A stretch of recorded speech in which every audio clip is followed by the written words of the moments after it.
It's December 8, 1963, a cold winter night at Tahoe Motel, California.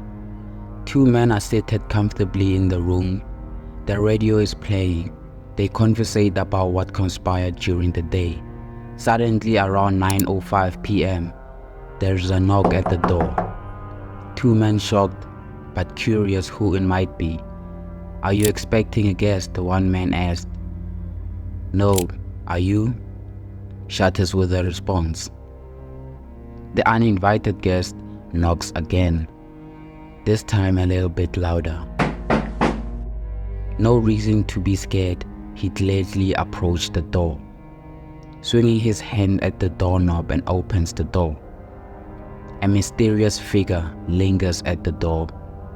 With a big smile, "How can I help you, sir?" "I'm here to make a delivery for Mr. Frank Sinatra Jr. The mysterious man was welcomed into the room. A split second later, the man reaches for his pocket to pull out his gun, but to no avail. The gun gets stuck. Tensions are rising between the three men. "This is a robbery. Where's your wallet?" Well, this in fact wasn't a robbery. It was an orchestrated kidnapping for Frank Sinatra Sr.'s son.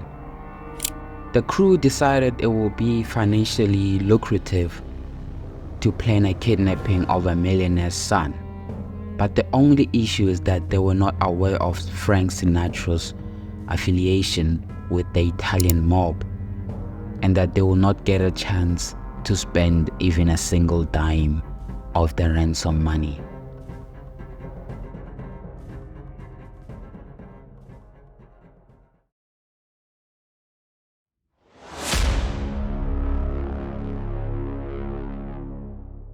Well, the story or the reasons for the kidnapping took place many years prior. The real mastermind in this whole ordeal is a person named Barry Keenan. Barry attended the same school with Sinatra's eldest daughter, Nancy Sinatra. As you can tell, the school was attended by kids of wealthy individuals. But Barry didn't come from a wealthy family, like many other kids. His parents worked well enough to give him a better life and education. But something seemed off with Barry.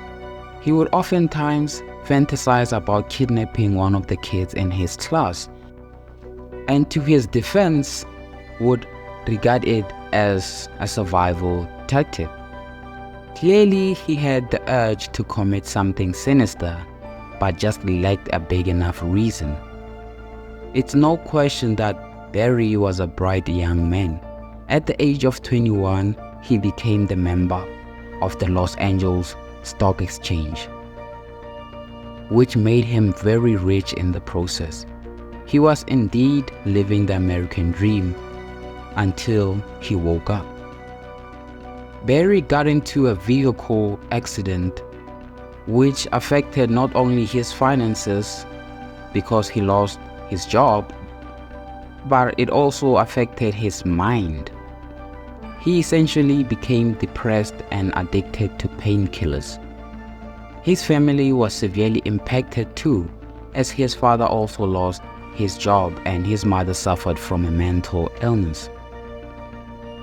It seemed like Barry's life was crumbling into pieces, and those sinister thoughts were now occurring on a daily basis. Desperate times calls for drastic measures. Barry needed a way out fast. Barry sat down and did some calculations, which came down to around $300,000. That's it right there, the amount of money he needed to start over. But no bank was willing to give him that money.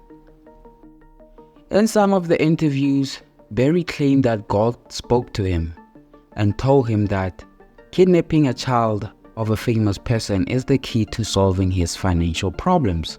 Clearly this was absurd and ridiculous, but I guess when you lose everything, you have nothing else more to lose. Tony, the son of Bob Hope, and Frank Jr., the son of Sinatra Sr. Tony in this case got lucky. Since his father was out entertaining troops, Barry decided it wouldn't be very American of him to kidnap Tony. So he landed on Frank Jr. as an ultimate victim. With his victim identified, the plan was in motion. But not so fast. He couldn't carry out the crime of this magnitude alone. He needed a team. October 1963, Barry called one of his closest friends, Dean Torrance, to let him on the plan. But Dean thought Barry was joking and dismissed the whole plan. The truth was, Barry wasn't joking. This led to him calling one of his high school buddies, Joe Amsler, to partake in the abduction. Joe was shocked a bit, but since he was in between jobs, he thought he could use some cash, so he agreed to join. The only problem was that someone was listening to the conversation. Who else but his mother's boyfriend, John Iron. Now that the plan was busted, Iron promised not to tell, only if he takes part in the mission. Barry was reluctant at first, but later agreed. Since Iron was older and a retired Navy, he was a great addition to the team. But later that will prove not to be true. Now that the team was assembled, a watertight plan was needed. The mastermind, Barry, told them to give him a day or two to think and put together a solid plan. And well over 6 months planning and preparing for the mission. He claims to have read many FBI tactics and investigation styles books. He believed in penetrating the mind of his opponents in order to understand their thought process. Whether this is true or not, only time will tell. Days go by, no word from Barry. The silence is just unbearable. Phone rings.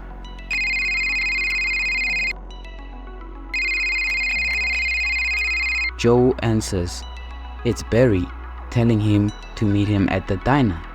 It seemed like Barry was ready to reveal his ultimate plan. When Joe and Iron both arrived, they sat down to a serious-faced Barry. He seemed way too serious on this particular occasion. Was the plan off? Are the police onto them? Did someone tip the Sinatra family? Many questions raised in Joe and Iron's mind as they sat in silence. I got it. First thing, Keenan said. It seemed as if Barry finally has the blueprint on how to abduct Frank Sinatra Jr. So since it took him 6 months to hatch the golden plan, then what really went wrong on that day?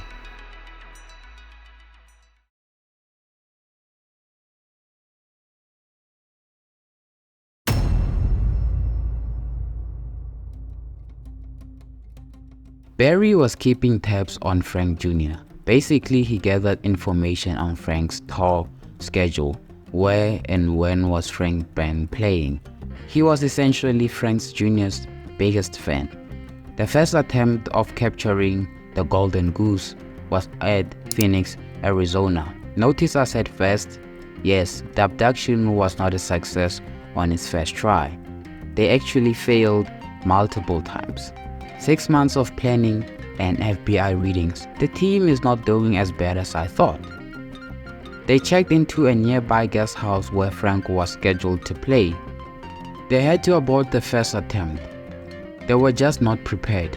They argued for hours on who was supposed to make the ransom call. John proposed that Barry be the one to do it, but Barry was worried that Frank Sr. or Nancy would recognize his voice. But the biggest problem was how were they gonna make the ransom call? So Barry decided to call a phone company to install another line.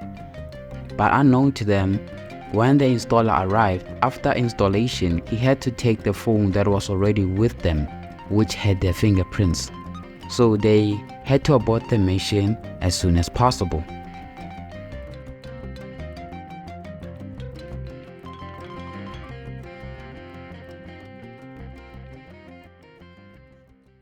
Here is a news bulletin from the CBC Television News Service. Here is a picture of President Kennedy and his wife taken just before he was shot today in Dallas, Texas. President Kennedy is reported to be fighting for his life in a Dallas hospital, but reports conflict. CBS says he is dead. Here is a picture of the president. You've seen the picture of the president just before he was shot in the limousine in Dallas, Texas. The second attempt was quite peculiar, to say the least. See, they orchestrated the abduction on the same day John F. Kennedy was assassinated in November 22nd, 1963 in Dallas, Texas. I guess Barry thought this wouldn't be American of him. So now the whole country and the world was shocked about Kennedy's assassination. Barry took upon himself to put the whole mission on pause till the whole thing settles. A week went by. The crew decided it was time for their third attempt. Frank Jr. had returned from his concert. He decided it was best if he checked in at one of Los Angeles' apartments. The crew was tailing him, so then they decided to snug in the laundry room beneath Frank's apartment, where they would wait for the perfect opportunity to grab him. The right moment seemed to have arrived, so they took it upon themselves to approach Frank's room. Just before they could enter, a neighbor next door came out and started asking them questions, who they were and what did they want.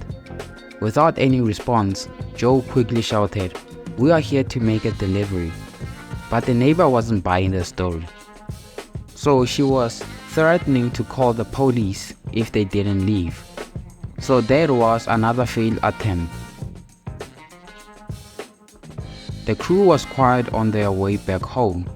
The whole thing seemed like it wasn't gonna happen. But Barry was still determined and motivated to keep trying, so he did just so. He convinced Joe and John to give it one more try, and if it fails, they call it quits. But Barry lied. He wasn't planning to quit anytime soon. Unlike the other two, he had more reason that compelled him to make this work. Barry was involved with a woman during the planning and execution of the kidnapping. The woman's name was Pam. The two were in a very good relationship. With fears of messing that up, Barry took upon himself to come clean and confess. He was 100% sure Pam would leave him, and that would have been generous of her. She could go to the police and expose Barry for his strange and dangerous behavior.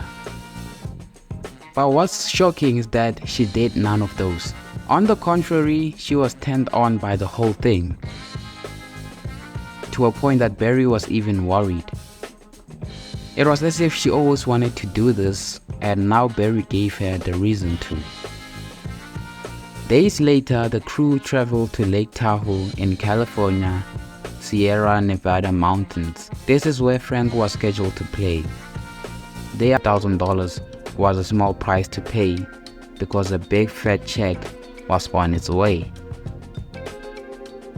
They waited till it was 9 p.m., where Frank Jr. was settled in his room with his trumpet player, John Foss. Let's get back to the actual kidnapping.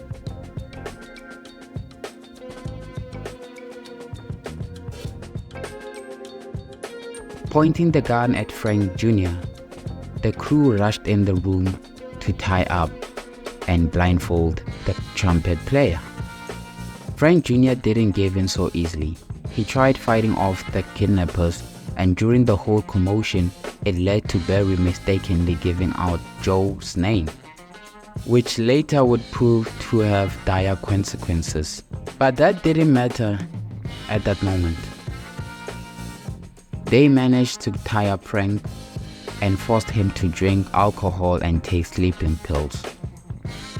Feeling drowsy and a bit drunk, the crew carried out Frank to the getaway car so that they could leave. As soon as John was about to back out the driveway, Barry remembered that he forgot his gun in the room where they were busy tying up Frank. So he had to rush back to get his gun before anyone could see the room, and then call the police. Organized. While driving, they came across many roadblocks. To prevent the police from searching the car, they straight up lied and claimed that the car was searched a mile before. Somehow that worked and they managed to get through. When the sleeping pills worn off, Frank Jr. was awake. They asked him to provide them with his father's number. Frank was obviously pissed and refused. Joe was growing furious with how the hostage was behaving. So he did what any kidnapper would do. He told him that if he didn't cooperate, he would beat him up. Back at the motel, Force managed to free himself and alerted the police on the crime which had happened. That later got the FBI involved. When the crew managed to get back to the safe house, Barry realized that they didn't check out at the casino hotel, and they also forgot the disguises that they were supposed to put on when carrying out the kidnapping.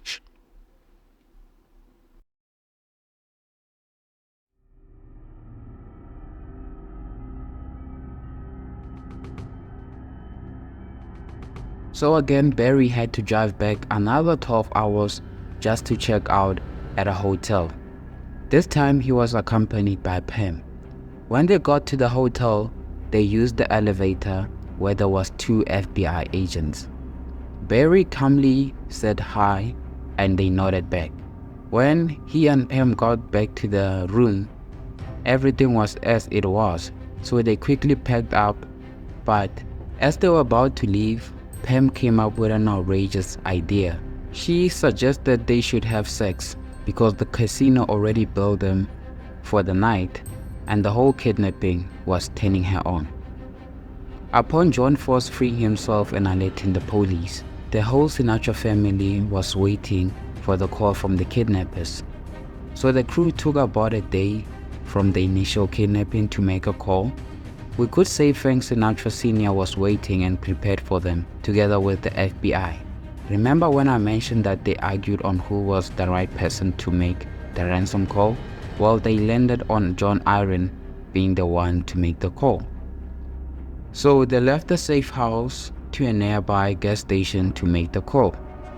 Upon Sinatra answering, he yelled out, "I'll give you $1 million if you let my son go."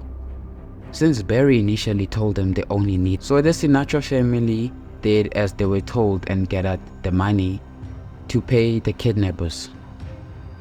When they got back from making the call, the crew got into a big argument on why did John decline the first offer.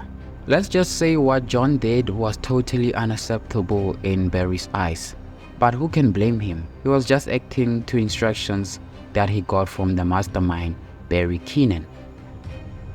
Once Frank Sr. gathered the money, the FBI had to photograph it first before it was delivered.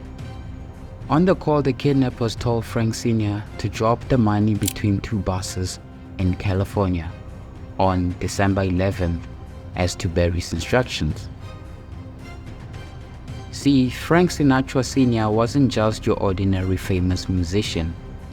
He had affiliation with the Italian mob.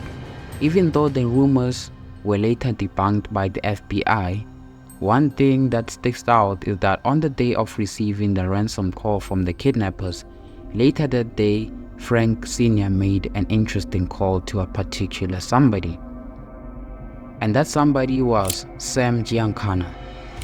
This same individual was known as the ruthless mobster who was the leader of the Chicago outfit during the 1950s.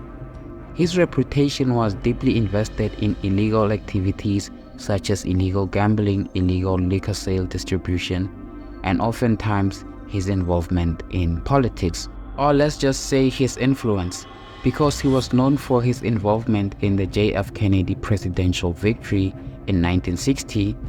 Some even believed he had some involvement in his assassination too. But the real question here is that, what did Sinatra say to him? Did he use his connections in the mob to track down the kidnappers, or was this just a friendly call? So the FBI went to the drop-off zone to drop the money. Barry and Joe were monitoring the drop-off. As soon as they were satisfied that the FBI had cleared the scene, they went in.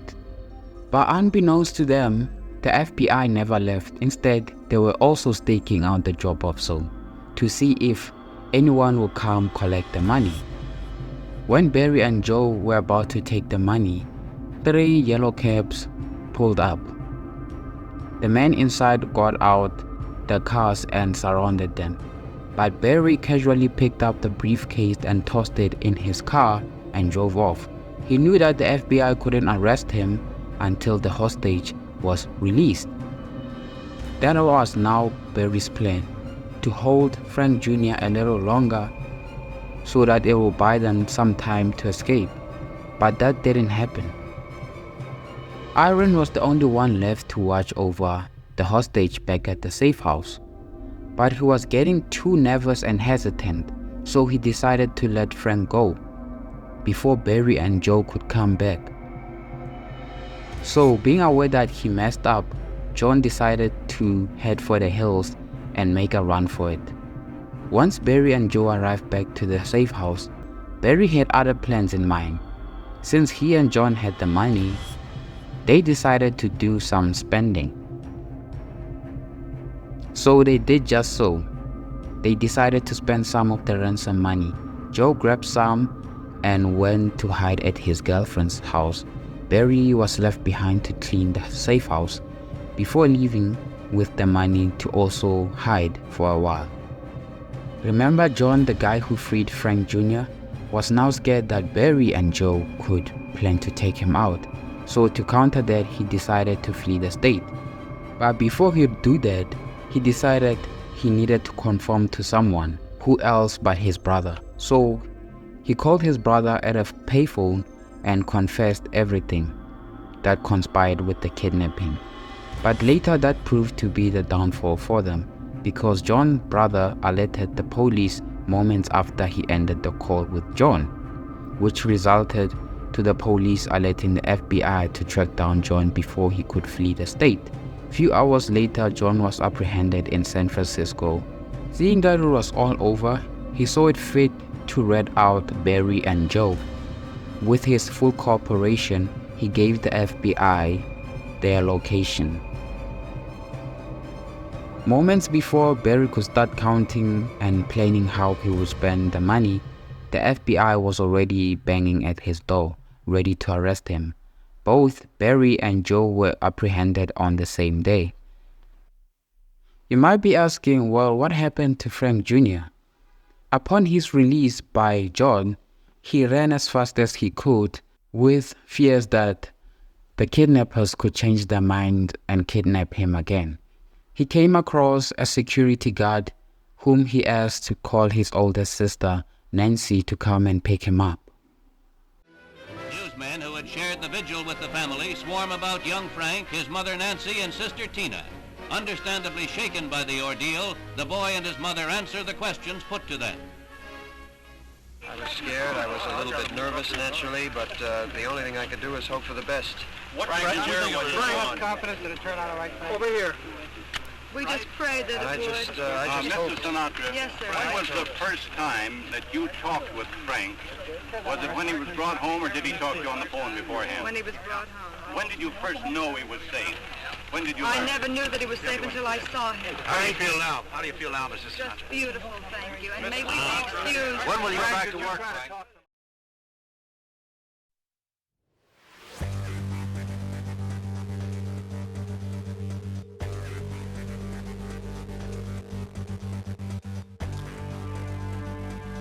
Frank Sr. and his wife rushed to Nancy's house to reunite with their son. When the press asked him how he escaped, he straight up told them that they just released him. People got suspicious because for a person who was kidnapped, he looked a bit relaxed and untouched, not even a single scar. When the FBI questioned him, he couldn't answer many of the questions because he was blindfolded most of the time. The crew were placed in the same cell. Somehow, Joe and Barry were not angry at what John did, because it came to their knowledge that John's brother was the one who called the police, not John. What John was guilty of was releasing the hostage before time and running away without alerting them. During the trial, Pam came to see Barry, and she showed him a newspaper that alleges that Frank Jr. might have orchestrated the whole thing. So Barry saw an opportunity to run with the story and convince the court that Frank Jr. was the one who orchestrated the whole thing. But the court had overwhelming evidence against them, so the alleged fake kidnapping would prove to have no effect or weight. Legally, the allegations didn't stick, but publicly a lot of people believed the kidnappers and saw Frank Jr. as an attention-seeking individual who would do essentially everything just to get media attention and his daddy approval. Less to say, the rumors followed Frank Jr. his entire life. With the evidence that the court had, it initially gave Barry and Joe a life sentence. John was sentenced to 75 years, but Barry's psychopathic fantasies would be of help because during the course of the kidnapping, the doctors examined Barry and concluded that he was legally and mentally insane, and that they had zero criminal malice and didn't fit the profile of normal criminals. As absurd as it might sound, it was true. Even the courts believed it, which led to the court reducing the sentence to 8 years split between the three kidnappers. Joe and John both received 3.5 years, and Barry received 4.5 years in prison. Do you think the sentencing was justified?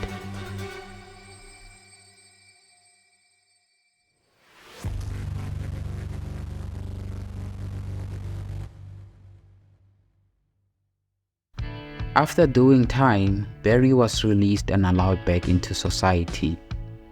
I think this time he did things differently and stayed away from staging kidnappings. When he was released from prison, he worked his way back to the top and ended up being very successful in real estate. I guess people liked his charming personality. But one company that also liked his personality was Sony Pictures, because it offered him well over $1 million for the rights of his story. But Frank Jr. challenged the whole deal and argued that the crew shouldn't benefit from their crimes. The takeaway I have over this story is that if you really want to pull off a mission, just make sure you have a right team with you. The crew nearly got away with it, but because one member decided to chicken out, they didn't. But one critique that I have is over Barry's alleged 6 months preparation. The whole abduction to me was just luck. They failed 3 times and made a lot of mistakes during the process, which could have gotten them arrested. I guess the 6 months planning was just a story that he told the FBI and the press just to look cool and mysterious.